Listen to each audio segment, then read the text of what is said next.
welcome to Jefferson Originals podcast series. Today I'm joined by Tony Snow. Tony Snow heads up the creative search function over at the Jefferson Group. For those of you who don't know Tony, which I'll be surprised in our industry, but just in case there are some of you out there that don't, Tony's a former creative director, veteran in the game, 30 years, I think. Is that right, Tony? Yeah, 30 years. Yeah, 30 years. Some of you may know him as Snowy, for the more closer ex-colleagues. Tony's worked for the likes of Saatchi's, McCann, Ogilvy's, Oliver, Metier, Momentum as well. I think I've got that right. Yeah, I remember. The list is actually longer than this. I remember seeing that on your CV in the very beginning, and it was a very long list of agencies. But then 30 years, what do you expect? It was impressive.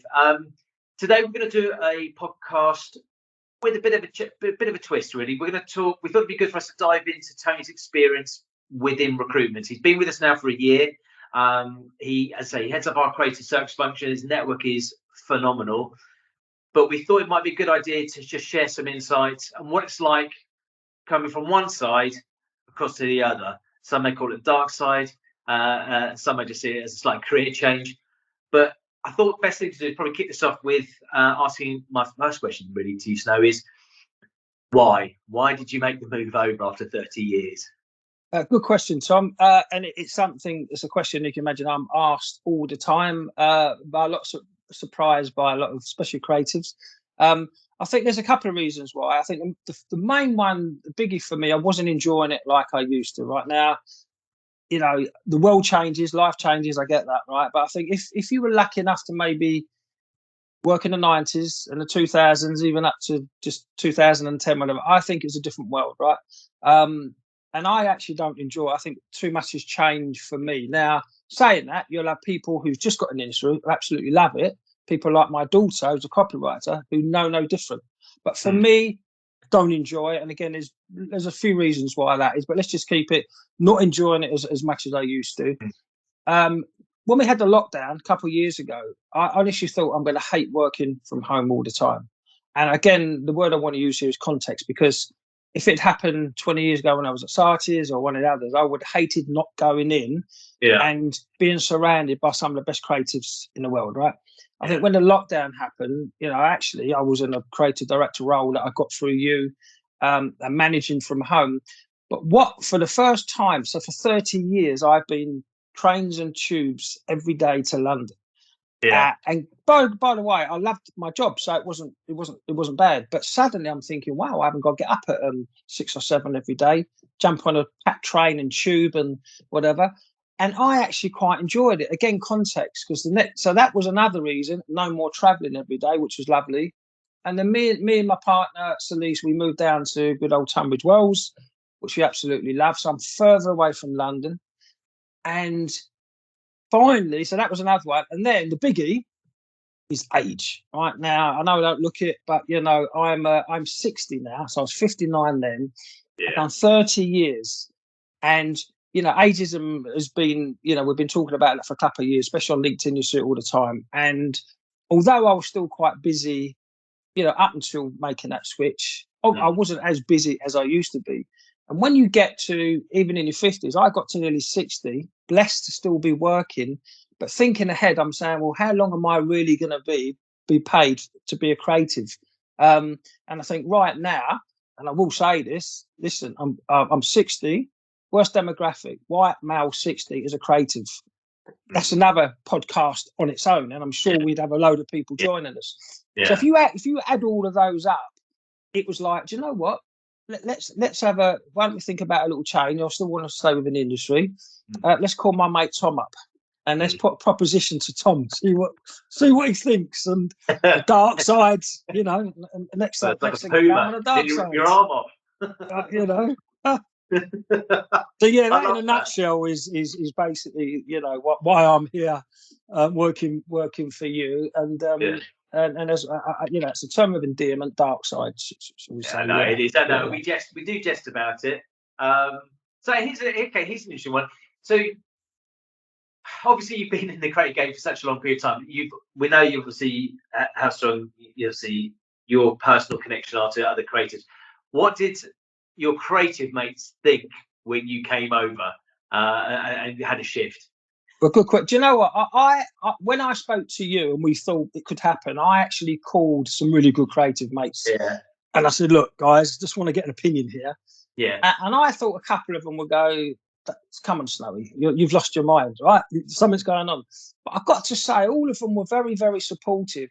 And what was interesting, they almost said it was a natural progression, because those that do know me know that over my period of my career, but especially on LinkedIn, I'd always connect people. If I saw something that needed an art director or a writer designer, I would tag people, right? If I had to turn down work, I'd give it to someone else. So I've always helped people, you know. So it seemed quite natural. So when they said to me, Snowy, yeah, go for it, I was actually actually very surprised, but really happy that none of them tried to talk me out of it. I mean, when I did make the LinkedIn announcement, if you look back, you'll see a few of my mates go, "Oh, really? You know, let's keep an eye on that." But generally, I got to say the reception has actually been really, really good. Yeah, surprisingly. So, yeah, happy with that. Ah, good. So, okay, so now this is one I know that you and I talked about a lot, and I keep checking on you just in case, because I don't want to see you bouncing back over. But do you miss the creative side? Yeah, listen, let's not lie. I'm Yeah. 30 years, you know, I'd be lying if I said, oh, absolutely not. It's gone. I'm now moving in here. I have no regrets whatsoever doing what I've done. And I honestly mean that. Do I miss it? Absolutely. Right. Someone actually put, one of my mates, actually a writer friend, actually put on one of the posts I did, oh, you know, what do you prefer? And as I said, it's a no-brainer. I spent 30 years as a creative. I was blessed to get paid to create. Yeah. So no regrets whatsoever. But do I miss it? Of course I miss it. But you know, hopefully, you can bring a bit of creativity into this, which I have. And obviously, I get to work with creators all the time. Is it the same? No. Do I miss it? Yes, but no regrets yet. No, Let's hope it's no regrets.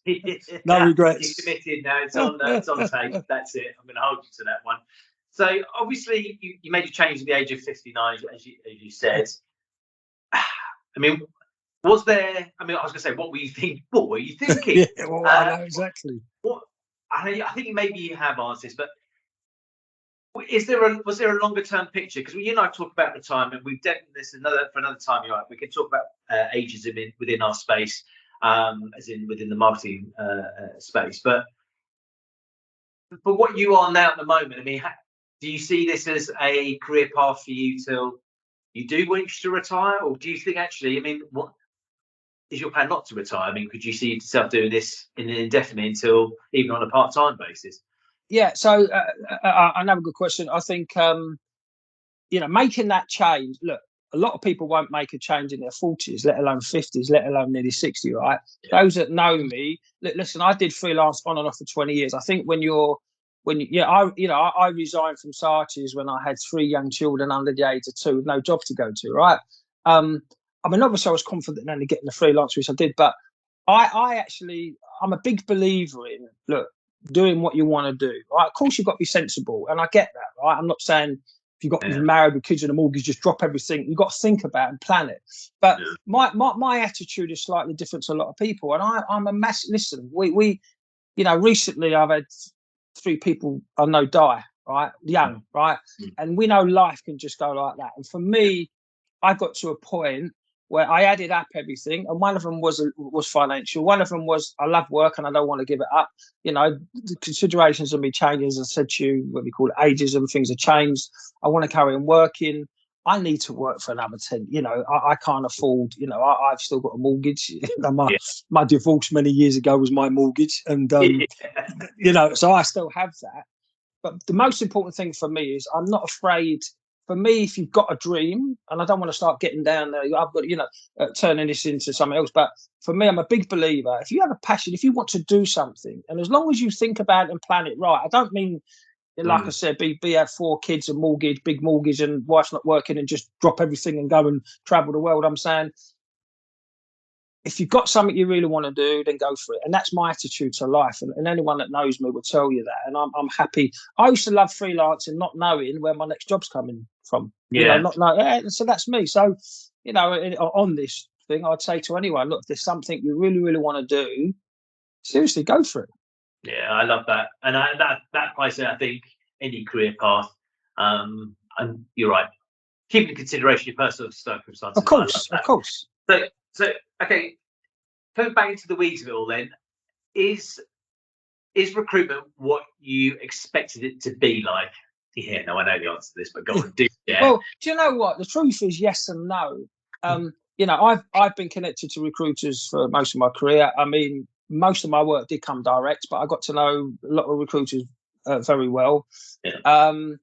And so I had an idea of what it's been like, but I've got to tell you, there's a lot that I didn't know. And one of the reasons I wanted to do this podcast with you, Tom, or both of us, because I think, I'm still in a freelance group, and, and I see all the, I used to moan about recruiters, right? So I'm still in that ballpark. So now being on the other side, I'm like, oh, and I've actually got to say I have a bit of sympathy for recruiters and some part of what we do, or what they do, because of now I've seen the process, and now I've seen everything that goes behind that I never knew before.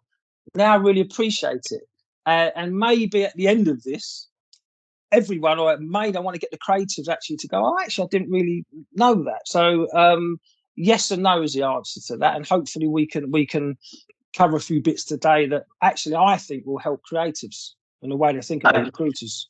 Absolutely. So what surprised you the most then about it? You know what? Emotions are like this. I've never known so many frustrations in it. And those frustrations cover a lot of things, from, clients not getting back to you, so you can't get feedback to candidates, which is another problem that we get. Or clients ignoring you. And by the way, a lot of it is because they're busy as well. So this isn't a dig at clients, is there's this whole process that we, as a creative, we'll often think, I'll apply for that, they'll get back tomorrow. Oh no, right away. And boom, it doesn't happen like that. So yeah, sometimes, clients not getting back or whatever. Candidates, I've had this recently. I've experienced a lot of candidates deciding to pull out second or third interview, candidates 2 days to go before they start a job, which I had recently, pulling out for whatever reason. That's another frustration, because there's nothing we can do about it, right? And you have to tell your client, oh, this is what's happened. Frustrations from, and this is the biggie for me, I never knew, is how many people apply for a role that they're obviously not suited for, right?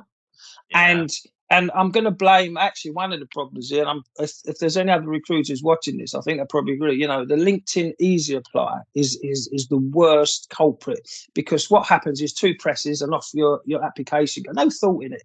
And, sometimes you'll see 400 applications on something. And I really, so when I used to see it, I go, oh my God, 400 people, that's a lot. What I realise now is right away 350 is not going to be right. And then you get down to the next 50, then if you're lucky enough to get that far. So it's really frustrating. People applying for roles that it's just yet another one. Don't get me wrong, not all of them. A lot of them will, cover letters and they'll go for it. Yeah. But frustrating to see so many people waste all recruiters' times by applying for roles that they're not right for. And if you're creative, it means we have to go through your work, your portfolio. So yeah, just that's a big frustration, fella, is people applying that aren't right for the role. Yeah, and I don't. Again, maybe for another conversation, because you and I talked about the 2 sides of the fence, isn't there? We have candidates who get frustrated for the lack of feedback and communication from an application, let alone obviously what's done in the interview process. I do agree. If they're in the interview process, there should never be an excuse in the world why they don't get feedback. If they've been submitted, whatever the feedback, they rightly so deserve to have the response. When you get applications coming through which are totally irrelevant, no experience whatsoever, because it's been an easy click on the application form. Yeah, I mean, but some of them are so obvious. It's excuse the French here, they're taking the piss, because you go, I've put roles up, and a lot of other you'd have done this, and it might be senior role. Yeah. And then you're getting people applying who just come out of college, right? So that's little obvious things, and then you'll get someone going for a designer role, and then you look at their CV and they're an account handler. Some of them are so obviously not right I think why you're applying, and it just what that does, it holds up us looking at other people. I know. That are more relevant, you know, and we can't always. Yeah, it stops you doing that job, you know, as efficient as you want to do it. No, I agree. So, okay, let's turn it on a more positive note. Then, what have you enjoyed the most about the role? Just going back on that, because I know you touched on it. What I do want to say is because, and this is for me one of the most important things. So going back on getting back to people, Tom, you just mentioned is no, I can't speak for everyone. Yeah. And one of the banes of a creative life, and I had it, experienced it, had conversations with recruiters, not hearing. Why you touched on it, what often, you know, not hearing from it, right? And that is the bane of every creative, and I get that. So this is what I was going to say while we're talking about. So when you got 400 applications, ideally we want to try and get through all 400, right? As we just said, a lot of them are a waste of time. One, we can't always get through them all. And what I like to try and do, get through as many as we can. Most of the time we can, but sometimes we can't. And so what I try to do is, if I see something, because obviously with portfolios as a creative, you know, there's two things, isn't it? Is your work right, and then you are right. You don't get. I never ring anyone unless I know the work is right. That's really important. So if I feel that the portfolio isn't right for that role, I would ideally try and send them.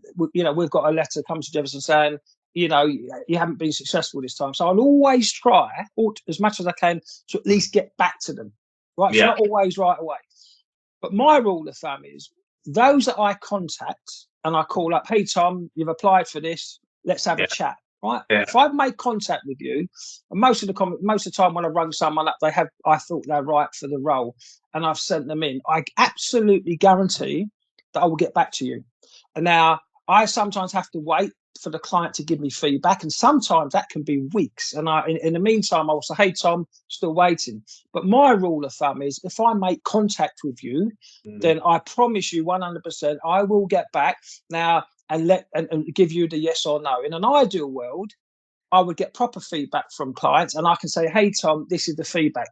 What we know, and most recruiters have been nodding their head here, is we don't always get detailed feedback. So I can't say, hey, Tom, this is the reason you haven't got. So, you know, sometimes I do and sometimes I don't. But my rule of thumb is, and I know we all do this at Jefferson, is I will get back to you and give you the good news or the bad news if I've been in touch with you, because I cannot literally get back to 400 people. I cannot call 400 people all the time and go, hey, guys. And you know, and that's what I always do. If I make contact with you, I will let you know. No, good. And that's, you know, that's what it should be. And it is actually for us. But okay, so coming back then onto my next question is, obviously I'm not more positive, again, even more positive note. Tell me what you've enjoyed about this job, because I know we understand the frustrations, and I think we can dive into that even further at a later stage. But tell me about what you've enjoyed about it so far in the first year. Yeah, you know what? I think one, you know, look, going into I love actually the setup with you guys. We've got a great team, Ivy, Tash, you, right? And actually, I've been lucky that, and I've said this before, it's been very supportive for me. I might have 30 years as a creative, but I still have to learn certain things as a recruiter. You and the girls have all been brilliant to me, so that's been a massive help for me. I think the biggest thing, and you know, and I actually, all recruiters say this, and it's actually not bullshit. I get this is getting people into a job, right? And when you successfully do it, right? You know, you cannot get a better feeling than someone, you know, emailing you and saying, hey, Tony, hey, Tom, hey, thank you very much for helping me get that role. That's an old cliche thing, but you know what? It's true. You know, when you get that, you just think great. And so it's really nice actually getting people into that role. And other things I enjoy people, as you know, anyone that knows me, I enjoy chatting to them, helping them. You know, and being a qualified life coach and NLP practitioner and corporate exec coach, I bring a lot of those skills into, you know, these conversations. Often when they don't get the role, you know, I'm able to have those conversations with them. So dealing with people, but you know what, when you get someone that role that they're really after, like recently, a couple of weeks ago, I got this email. It was a Friday night. hey, Tone, just want to say thank you very much. And it's like, wow, it's made my weekend. It's just a really nice thing. And you'd have done it a million times. Yeah. And anyone else, recruiters watching this, and I guarantee most recruiters will say the same, that getting people the right job. It's a lovely feeling. It is. It's hard to put into words sometimes. It's like an emotional hug. That warm feeling when you know you've done right, and you've got the other person at the end happy down the phone when you give them the good news of the offer. But I will never lose that feeling. I bet you've never tired of it. You've been doing this a long time, Tom, and I'm sure you still get a big buzz out of it. I do, mate. I do. It's I can. I've had some real emotional journeys on that side, and it is something which, if I could bottle it up, if I could bottle that feeling, I'd sell it and be a millionaire several times over. Anyway, enough about me getting soppy at that moment. But so okay, here's another one for you. Because 30 years in the game, you've got some relationships with other recruiters. Now, I think I probably know the answer to this, but I'm going to ask you anyway. How did they receive the news that you switched over? I wondered how this would, I always wondered how that would, because some of them I know well and some of them I don't. If I'm really honest with you, I was actually a bit disappointed. And I thought, some of them I knew I've known a long time. And I thought there might have been some messages. But to be honest with you, I had a couple, but not a lot from others. And, I don't know why, whether they saw me as a threat or not, but I didn't think I didn't get much. But there's a few, I've had a couple of conversations. I love you, Dan Paul, is great, and now Emma Cuffin's at McCann, who's now become a client. And what was really nice, there's a recruiter called Emma Head, and Emma I'd never really worked with, and then Emma, it's interesting, she emailed me about, I've got a freelance gig, do you want it? So are you interested? And I said, Emma, I've now moved on to the dark side, like you. Bless her, do you know what? I hadn't really worked with Emma, but she actually said, Tone, she said, if you need any help, want to chat and any support, give me a shout. And I really appreciated that, because that come from someone I didn't really know. I love that. So in a nutshell, not many reached out to say, welcome to the industry, Tone. I had a couple say welcome to it, but there was, but then I will tell you a funny one. I mean, I mentioned Dan Paul's a top guy, and I've known Dan a few years, and I think I did a post on something, and I think, and Dan put a little message, to laugh, because Dan just got his own place now. It's like, Tone, keep it, it's a little tongue in cheek, hope you're not coming into my area, say. And I said, Dan, beware, keep an eye out on me, I'm coming. But, and there's a little bit of banter, and I spoke to Dan since as well. So there's going to be a couple of good, No, it's all healthy. It's all good and healthy. I know.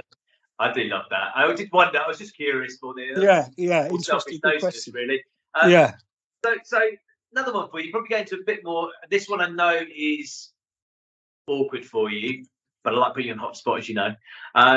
Look, as I keep saying, you've been in the game for a long time. You've built an amazing network, friendships within the creative arena. What's it been like when people that you probably refer to as mates apply for roles that you're working on that they're not right for? How do you handle that?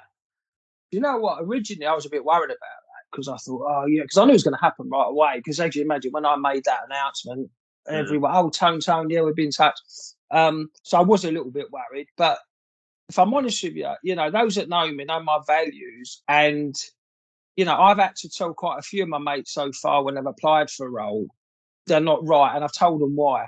And I can honestly say, those that know me or have heard of me or whatever, is none of them have said, what do you mean? Tell me why. I've never challenged or got not nasty or anything like that. They've all gone, fine, Tone, absolutely, if that's what you think. Because they trust me, because, look, I would love nothing more than putting a mate through to a role if I thought they was right. But they respect me enough to know that if I say that, then I'm being honest. But it was a bit of a worry to begin with, but quite now, even I had a mate of mine who's a writer, right? Yeah. And I put up a role for a designer CD, and he applied. Yeah. So I rang him up. I said, "Oh, did you read the post?" Well, I read your LinkedIn post. No, but did you read the whole post? No. Why is that, Snowy? Well, because actually I need it for a CD as a designer. You're a writer, and I laughed because all he saw was CD 125 grand. So that did make me smile, but no, but do you know what? It's all good now. And actually I put a team in Ogilvy's a little while back, and actually they're two good mates of mine. So that was, that was nice actually, putting two mates into a role. So I love that makes that. There is that warm feeling again, bud, isn't it? When it does work. So have any creatives challenged you when they don't get fundamentally what they want? Yes, not, as I said, none of my mates, but I had a couple of examples. I had one guy, I actually sought him out. I was doing an executive search. He was an ECD somewhere, and I said, "Hey, I've got a role. This is the role. Would you want to talk more?" Yeah, great. And I said, "Look, can you send me your portfolio through? Because obviously I need to look at the work as well." And after about 4 messages, he was ignored. Wasn't going to send me. He wasn't doing it. So I said, "Hey, I need to see it." And I don't know if he hadn't checked me out, but maybe thought I was a normal recruiter. And he said, "Look, it's not right. It's not the done thing to send you a link before we chat." And I was like, really? And I just said, "Look, I've been a creator for 30 years. I had no problem giving my portfolio out to anyone." And that was it. He didn't get back to me after that. That was like end of conversation. And then I had one more. There's a lot of people, and you'll get this, is as soon as you put a post out, and again, all recruiters know this, your LinkedIn messaging becomes full of people reaching out personally, even if they're not linked, right? And you get, everyone says, "I think I'm right for the role. Let's chat." Okay. And I always say, "Thanks for getting in touch. I'll check out your work. And if I feel the work's a good fit, I'll give you a call." And I must have rejected one guy, and he got back saying, "How could you reject me without speaking to me first?" And I said, "Well, I looked at your work, and your work wasn't right for the agency, and things." And "What do you mean? But surely you've got to talk to me first." I said, "No," I explained. And when I explained that, I spent 30 years as a creative, it tends to stop the conversation because, not being arrogant, but I think they realise I know what I'm talking about. If I didn't think the job's right for it, I'd love to if I thought it was right, I'd put it forward. But as a creative for 30 years, I like to think I'm quite a good judge of a book and whether it's right for a client. Oh, totally. I mean, it's it's one of the reasons why I've been trying to court you for so many years to get you to come over, because your insight and value add, when you can look at a portfolio, you know what works, you know what doesn't. You've done the role for long enough. This actually dovetails perfectly into my second to last question. So you've obviously looked at hundreds, if not thousands, of portfolios over the years in your capacity as a creative director. Now you're probably seeing even more now. I was going to say one thing, but is there one thing advice you'd like to give to creatives that may help them in their application process, not just with us, but with anybody when they're going to market looking for a role? What would be your piece of advice now? Yeah, so that one thing probably splits into 5 or 6. But so the most important thing is that, every good creative knows that their portfolio is their Bible, right? Every recruitment's different, but I'm only interested in your work. Your CV is a guide, right? I don't care about your CV. It gives me an idea. Most important thing is the work you've done right for the client that wants someone like that, right? So what I would say is the amount of creatives that sent a CV in or without, first of all, without any work, so no link whatsoever, or no because a lot of people have PDFs. So the first thing is, please, if you're going to apply for a role, you've got to show me your work. You're getting hired. Your work has to match what the client wants, right? They're not going to hire you on your personality. That comes second. It's very simple, especially as a creative. Is first of all, is your work right for the agency? That's the first thing. And if it is, I'll give you a call. And if I think you're going to be compatible with it, then done. Two simple things. So first of all, make sure when you send your link, your CV, and please attach either a PDF of work, because some people do that, or a link. Great. Second thing is, if you do send me a link, make sure it's working. Right? I cannot tell you how many times I get portfolio, link expired, or link not doing it. Right? That's right. Also, if you're one of those has got a password attached, send me the bloody password, right? Because I'm saying linking it. So all you're doing is making a barrier to all of that. And you get to a point when I'm got 400 people applying, if I take a quick look at your CV and I think, even looking at that going, I don't think you've been at the places I need to be. I'm not going to chase you all the time if you can't be bothered to put your link on there or your piece of work, because to me, that's the most important thing. If you've got a PDF of work, which some people do, what the mistake they make is they try and cram 10 pieces per page. So what happens is you can't really see the ideas. You want to see 1 or 2 pieces on each page. Let the design or the idea breathe. When you've got 10 things going on and some of them are moving, it's really difficult. So if it's difficult for me, it's going to be difficult for your CD that's looking at the agency. So simplify your PDF as well. And probably lastly, those that do have a website, I see websites with pink backgrounds, purple backgrounds, typography, a light green on a purple or something that doesn't read. So what they try to do, they try to make their portfolio all flashy. Don't, keep it simple. Let your work do the breathing, right? Let your work do the work itself. Don't try and do fancy stuff around it. Just do it. So yeah, please guys, as creatives, your portfolio is your Bible. Look after it. Make sure when you apply for a role that you put a link or a piece of work to it, so I can have a look at it, or anyone, any recruiter. No, you're right. The broken link has always been my biggest frustration. That and the password as well. But I mean, that doesn't happen as often. Weirdly, you'll be surprised how many links don't work to portfolios are outdated. They've moved it from enhanced things. It used to be the most common one, but now you can sort of host it on your own domain now, on your own website, which seems to be more popular. So thank you for that. Now look, my final question, which I don't like normally ending a podcast on potentially a negative, but we might be able to spin into a positive. What has been your most frustrating? What's the most frustrating thing you found in the job? Year in, you're already into your second year. What's the most frustrating thing? The most frustrating thing is how much is out of my control. And what I mean that, not because I'm a controlling person, but when I was an art director, I'm doing an idea, I'm working on my own with a team. There's your deadline. I go away and I do everything. I'm not relying on anyone else. And then I'll present to whoever. Right.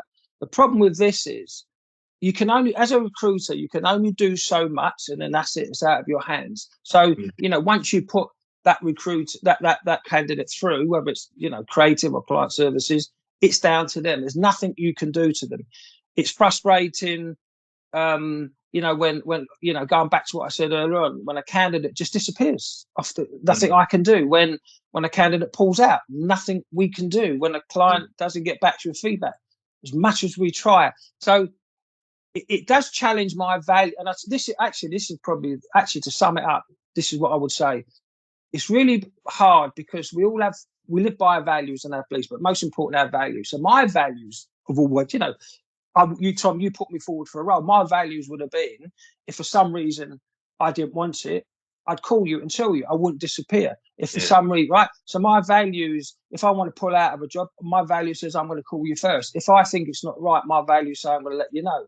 So when you've got people doing things that go against your values, it's really, really difficult, right? And I do struggle with that sometimes. And I'm having to get to use to, hey, Tone, and I accept we all have different worlds and experiences. So people doing these things, that's who they are. It's not who I am. And I can't do anything about it. And I get it. And it challenges my values because I like to think I'm a decent person. So I'll either call you or let you know or do something. I won't do a lot of what goes on. So I really find that frustrating. It challenges my values and there's nothing I can do. I can't try and help it. It's just one of those things. It's what comes with being a recruiter, right? I get it. I mean, again, I've done this for a long time and it used to really get under my skin in the early days. But then I remember my old mentor used to tell me, he said, sometimes you've got to take yourself out of your world and step into somebody else's. And the one thing I guess I learned from is that we never know what that person's going through. Now, whether it's because they've had a bad experience with another recruiter, maybe they don't like to have conflicts. They think they're going to give us bad news. They don't want to get into that conversation, and it's just easier for them to blank. Sometimes because they've got so many relationships going on with so many recruiters, they just not necessarily. And I don't agree with this. It's too easy to dismiss. That's fine. It's not always personal about us as individuals, but we take it personally because obviously, believe it or not, as much as sometimes there's hate or dislike, shall I say, for the recruitment industry at times. At times, not always. And there are some firms, unfortunately, don't do us any justice. But the majority of us, we all try our best. But none of us are perfect. But we try our level best. I think you said earlier on perfectly, by the way. We do. If we reach out to you, we will respond. We will update you. Absolutely. We have that connection with you. Yeah. We will always carry on to conclusion, whatever that conclusion may be. And we always talk about transparency, good, bad, or ugly. Whatever feedback we get, detailed or not, we will just tell you. There's no point. There's no time to bullshit and do smoke and mirrors. That's not fair. That doesn't help people grow either. So I'm with you on that front. Is there anything you want to leave the audience? Any takeaways you want to leave? Yeah, I'll tell you what, just on that, I think, especially, I mean, this hopefully this maybe helps everyone, but especially creatives, because you imagine, I was on the other side for 30 years and everything, I've been on the other side when I've been ghosted, when people have ignored me, when people have done, so I know how it feels. I also know that I understand better now that, you can't send a CV and expect someone get back to you next day and let you know. You can't always expect them to get back to you when you've got 400 applicants, right? It's one of those, there's no way around it. You cannot physically get back to 400 people, but you can't do it because that means you're only working on one. There's 20 roles going on, and every recruiter will tell you this. And I have a better understanding now of those frustrations, and the facts also, when we do give feedback, we're not always given that feedback. So from a creative point of view, I completely sympathize actually recruiters now, because I've now been on this other side. And as much as I try and do my best to get back to people, it's impossible to get back to every single person that applies. We could argue, well, if those time wasters, if they didn't apply, which that's not going to stop, but LinkedIn, get rid of LinkedIn, easy apply. Worst thing that's happened, because I used to do it, by the way. I'll have a go at that. Not sure if I'm right, but let's press it, It's interesting. And so I will finish on this. I saw a piece today, someone was advertising it was a direct role. And what he said was, and I understand this now, he says he doesn't want just an application, an easy apply, or a CV. He wants a cover letter. And now I understand why more than anything, because that says if you've gone to the trouble of, right, let's call it a cover letter, whatever you want to, it means you're serious about wanting this role. It doesn't mean to say you're right for the role. And my way of going, well, if you put that time and effort, I will make sure I have a look at that, right? It still might be you're not right, but that says that you really want the role. When we just press boom, boom, because I've done that, by the way. I think we all have. I'm not always, I think that's too easy. But yeah, guys, what I would finish on is, it's a lot harder than what I thought. And it's more frustration than what I thought. And I do have some sympathy for recruiters, especially dealing with so many people, because we physically cannot get back to all of you. And I know that's the biggest bane of most people's lives is, I haven't heard anything back. Where are they? And from this experience now, I get it. And, and I understand it a bit more now. So I'm hoping some of my creative connections and friends on there, it's going to help them a little bit. I'll probably get messages now going, hey, what are you talking about? Don't make excuses. Get back to everyone. But, oh no, I love it. Well, listen, it's great chatting, Tom. By the way, it's good to have a chat, and hopefully this helps a few people. No, well, listen. Thank you for joining us today. In more ways than one, thank you for joining us. Great insight, and thanks for sharing. It'd be interesting to see what this podcast, when we do another one in a year's time about the same subject in year 2, see how many grey hairs and lines you've got then. To the audience listening, we'll have some more meaningful conversations coming up. We're going to do some talks on ageism, which is a key topic for us at the moment, and diversity within the workplace. So keep your ears pierced. Ears pierced? No, peeled. Ears peeled. Ears peeled. Yeah. Whatever you like. And we look forward to catching up in the near future. Thanks again. Thanks, Tom. Thanks, guys. Cheers. Bye. Bye.